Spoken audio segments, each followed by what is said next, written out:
O Senhor esteja convosco. Proclamação do Evangelho de Jesus Cristo, segundo João. Naquele tempo, Jesus ergueu os olhos para o céu e rezou dizendo: Pai Santo, guarda-os em teu nome, o nome que me deste, para que eles sejam um, assim como nós somos um. Quando eu estava com eles, guardava-os em teu nome, o nome que me deste. Eu os guardei, e nenhum deles se perdeu, a não ser o filho da perdição, para se cumprir a Escritura. Agora eu vou para junto de ti, e digo estas coisas ainda estando no mundo, para que eles tenham em si a minha alegria plenamente realizada. Eu lhes dei a tua palavra, mas o mundo os rejeitou, porque não são do mundo, como eu não sou do mundo. Não te peço que os tires do mundo, mas que os guardes do maligno. Eles não são do mundo, como eu não sou do mundo. Consagra-os na verdade. A tua palavra é verdade. Como tu me enviaste ao mundo, assim também eu os enviei ao mundo. Eu me consagro por eles, a fim de que eles também sejam consagrados na verdade. Palavra da salvação.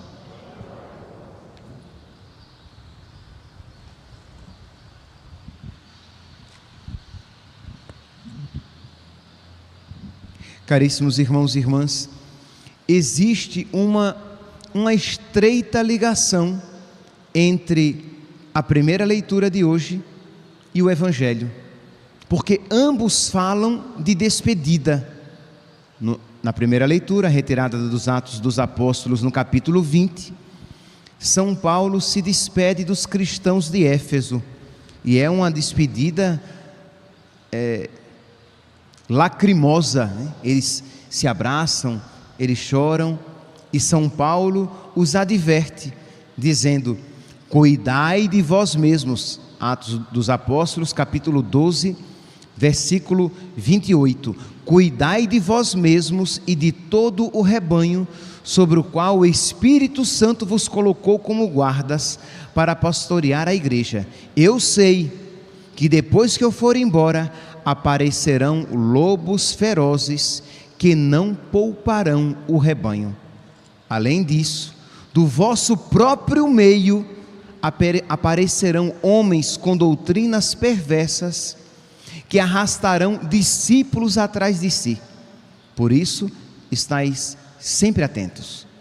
Então, São Paulo os adverte deste perigo, isto é, cuidai, porque virão pessoas de fora, lobos ferozes, e estai atentos, porque virão pessoas de dentro, com doutrinas perversas, que tentarão perverter a verdade, tentarão levá-los à mentira, ao erro, ao pecado. Pois bem, no Evangelho de hoje, retirado, é a continuação do capítulo 17 de São João, em que nós temos aquela grande oração sacerdotal, que é uma oração de despedida. Jesus está se despedindo dos apóstolos. Ele sabe que ele vai deixá-los e que de alguma maneira eles estarão expostos ao perigo e à hostilidade daqueles que não creem, que estão no mundo. Diz aqui: Pai Santo, guarda-os em teu nome, o nome que me deste, para que eles sejam um, assim como nós somos um. E Jesus reza, pede a Deus para que nós sejamos livres do maligno, para que nós não caiamos nas seduções do mundo. É interessante que no versículo 9 deste mesmo capítulo 17, Jesus faz uma afirmação assim, forte, talvez com a qual nós não estejamos tão acostumados. Jesus diz, não está aqui o versículo 9, não está na leitura de hoje, mas se vocês lerem o Evangelho de ontem, estará lá, João capítulo 17, versículo 9, Pai Santo, eu não rezo pelo mundo. Vale até a pena pegar aqui a leitura de ontem. João, capítulo 17, versículo 9. Eu te rogo por eles, Pai Santo, eu te rogo por eles, pelos apóstolos. Não te rogo pelo mundo, mas por aqueles que me deste e que são teus. A que mundo Jesus aqui se refere? Jesus aqui ele não se refere ao mundo criado, que é bom, foi criado por Deus. Jesus aqui se refere àquele mundo que está sob o maligno, ao mundo de pecado, ao mundo de revolta contra Deus, ao mundo da mentira, já que o diabo é o pai da mentira, ao mundo que não quer se submeter a Cristo, que é a verdade. Então Jesus diz que este mundo não nos aceitará. E meus irmãos, se nós quisermos ser de Jesus, nós precisamos estar dispostos a aceitar esta realidade de que o mundo não vai nos acolher e nós seremos perseguidos neste mundo. Se nós quisermos conciliar o inconciliável, se nós quisermos nos manter em paz, mas uma paz, aquela paz a todo custo, nós iremos mais cedo ou mais tarde abandonar Jesus. Eu não estou dizendo aqui que nós iremos procurar litígios, desentendimentos, mas nós precisamos estar dispostos e estar cientes de que se nós formos fiéis a Jesus, o mundo não nos aceitará. Repito, o mundo, eu me refiro ao quê?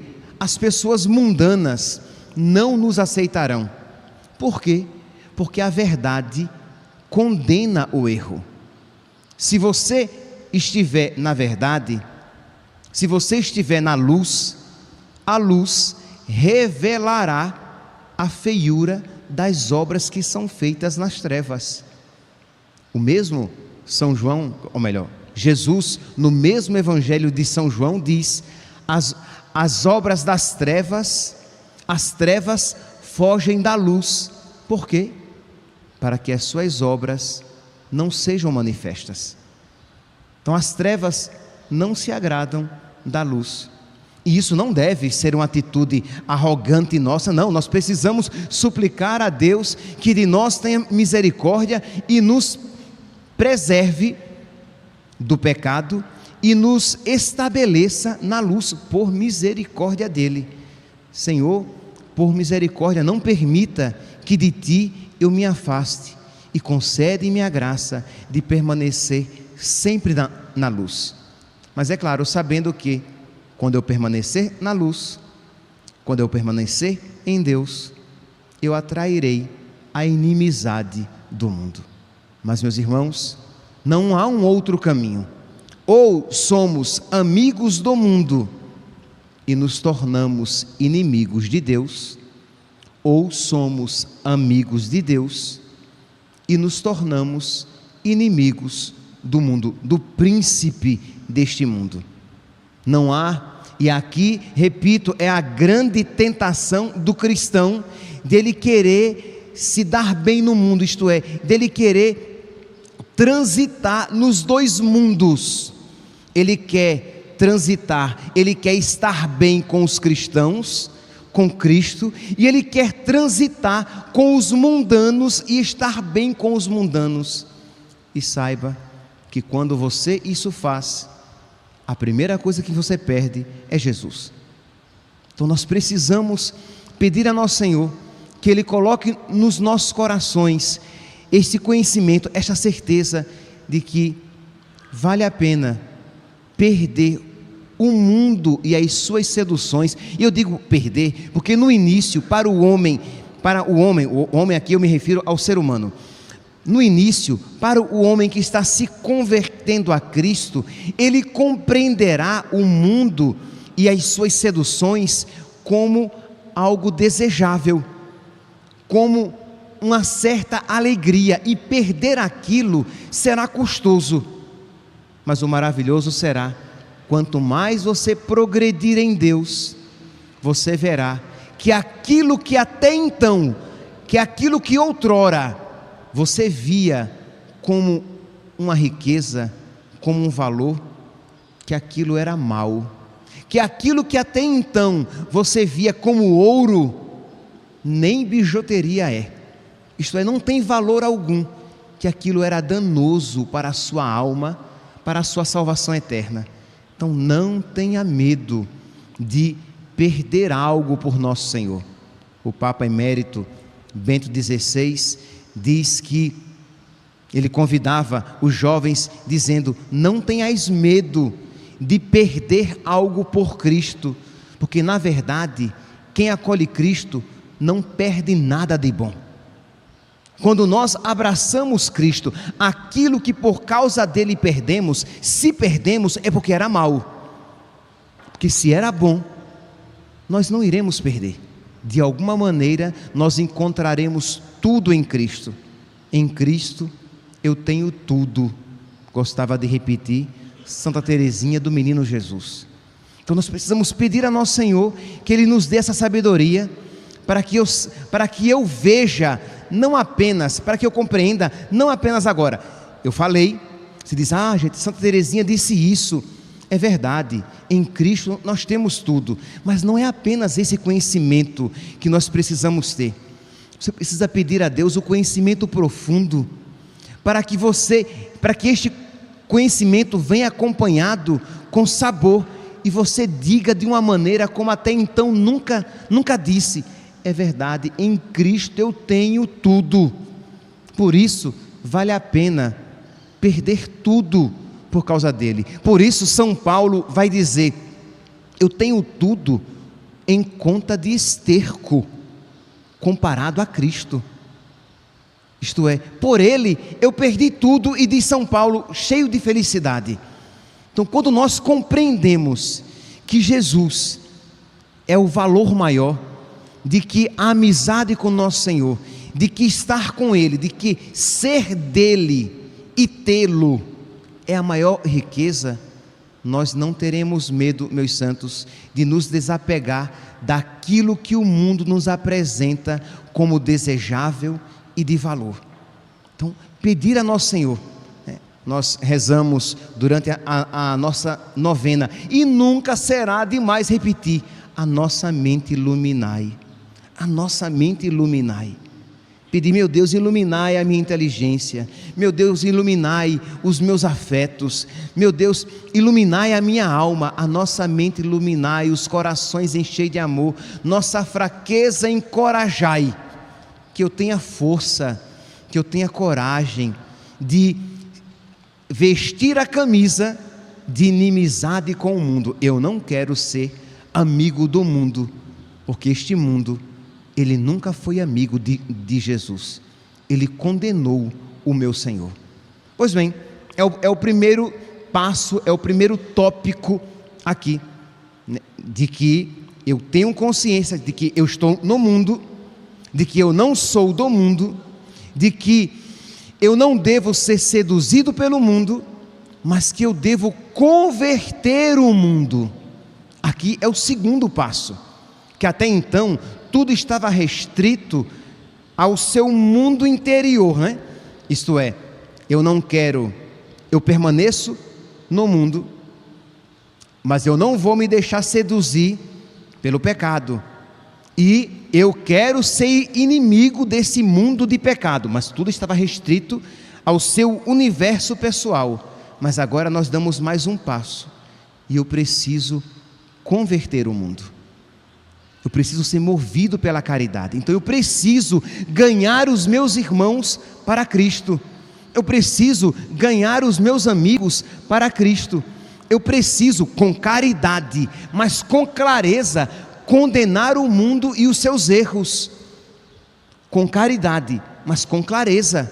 Porque qual é a tentação de muitos católicos atualmente? É de um irenismo. Eu falava disso ontem. Irenismo, né? Irene é paz em grego.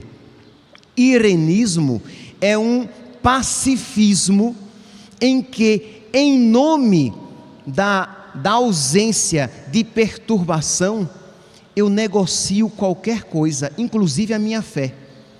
Então eu não quero entrar em atrito com ninguém, porque o que eu quero é paz. Mas percebeu que essa paz é a paz do mundo, não é a paz de Cristo.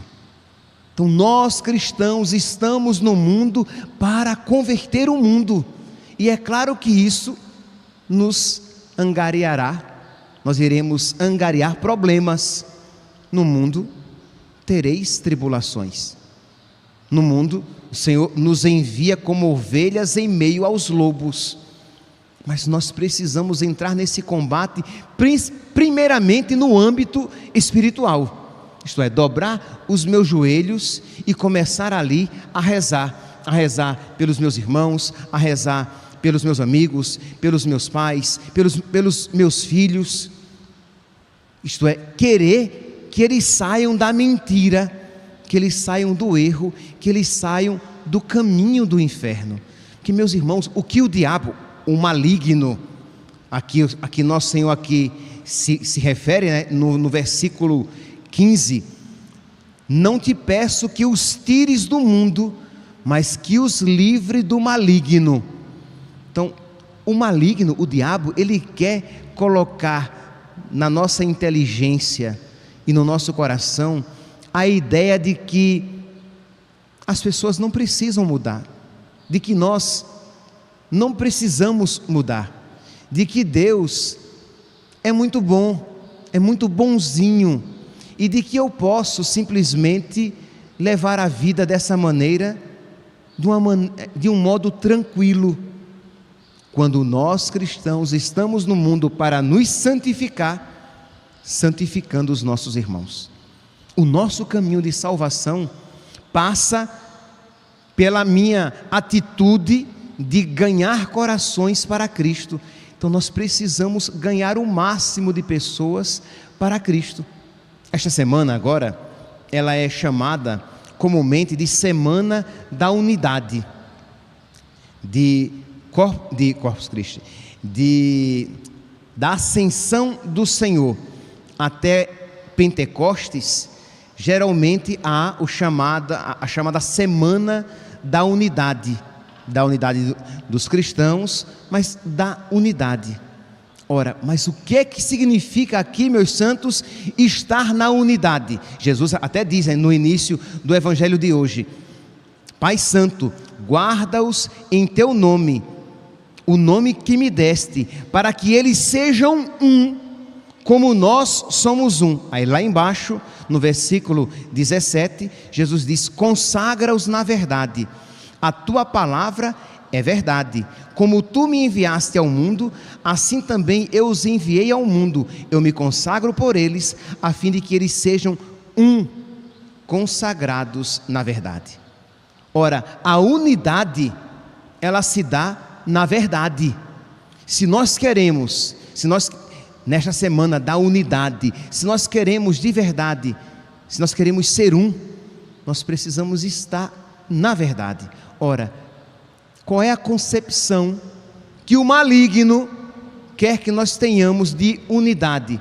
É que todos nos queiramos bem, né? Cantando, todos de mãos dadas e cantando uma música muito bonita sobre a paz no mundo. Essa não é a unidade de Cristo. A unidade de Cristo é que todos sejam um na verdade. Ora, se é assim, eu não posso dizer que eu estou na unidade com um protestante, se nós simplesmente nos damos bem. A unidade não está fundada no afeto. Eu não posso dizer que eu estou na unidade com um pagão, simplesmente porque eu quero bem a ele e ele quer bem a mim. Esta unidade ela é muito frágil, porque ela está fundada simplesmente no afeto. A unidade a que Cristo nos chama é a unidade na verdade. Então eu preciso querer, e aqui eu preciso estar movido pela caridade, porque eu sei que Cristo é a verdade, porque eu sei que Cristo é o caminho para a salvação, o caminho para o Pai, porque eu sei que somente em Cristo há salvação, eu quero então que todos estejam nesta mesma verdade. Então eu quero que os protestantes venham e participem daquele único rebanho onde há um único pastor. Então é claro, primeiramente eu me dou bem com eles. É claro que um dos passos primeiros é ganhar a simpatia da pessoa. Mas eu ganho a simpatia dela, por quê? Porque eu quero ganhá-lo para Cristo.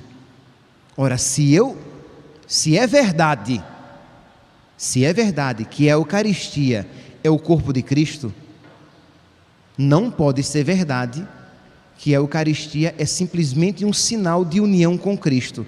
Então, se uma religião ensina isso e a outra, esta outra verdade, uma está com a verdade. As duas não podem ser verdadeiras. Se é verdade que Jesus Cristo é Deus, não pode ser verdadeira aquela outra religião que diz que Jesus Cristo foi apenas um profeta. Se é verdade que o nosso Deus é uno e trino, não pode ser verdade que Deus é apenas uma energia com a qual entramos em contato. Então percebe que se o nosso ponto de unidade é a verdade, eu vou querer ganhar as religiões para que nós sejamos um nesta única verdade católica. Se é verdade que o homem morre apenas uma só vez e imediatamente vem o juízo, não é verdade que os espíritos se reencarnam. Se é verdade que Deus não permite que haja comunicação com os mortos, então aqueles que dizem com os mortos falar, ou estão falando consigo mesmos, ou são charlatães, ou se falam com alguém, falam com demônios, mas não com os mortos, porque não há comunicação com os mortos. Então percebe que se nisto nós cremos, então por caridade eu quero trazê-los para a verdade.